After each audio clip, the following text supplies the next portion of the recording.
complicated story, what is happening in Syria right now, because there are so many groups involved, so many rebel groups. HTS, hey, Tahrir Sham is the one that people are talking about, but it's not just them, obviously. I guess the big question is, what does this mean for the president, for Bashar al-Assad? So I think we can certainly say he's in the most precarious position that he's been in 4 years, arguably longer than that. And as before, he is entirely dependent on what Iran decides to do and what Russia decides to do. And at least at the moment, it looks like Iran is sending the message, keep fighting. You know, we had the foreign minister on the ground yesterday having a shawarma. He's gone up to, I think, the front line to rally the troops. So at least for now, it looks like Iran is staying on board. I think the second leg of that, which is Russia, again, I mean, it's in a difficult position itself. It's fighting a pretty bad war in Ukraine, which is sucking up a lot of resources and personnel. Can it divert them to Syria? Hard to know at this stage. Yeah.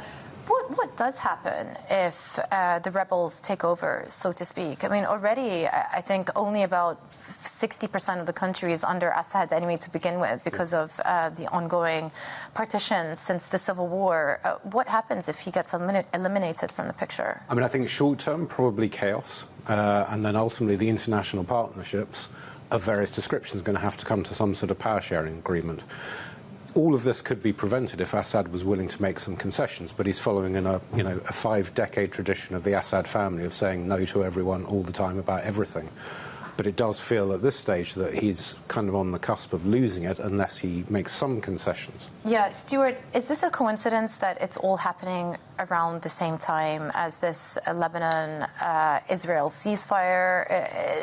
Is it coincidental that perhaps other rebels are seizing on this opportunity of weakness for Iran and some of its proxies around the region to capitalize and gain some momentum? No, I don't think it's a coincidence at all. I think one of the main motivating factors is that Israel has been taking out Hezbollah, much degraded, and Hezbollah was effectively providing most of the personnel on the ground fighting on Assad's side.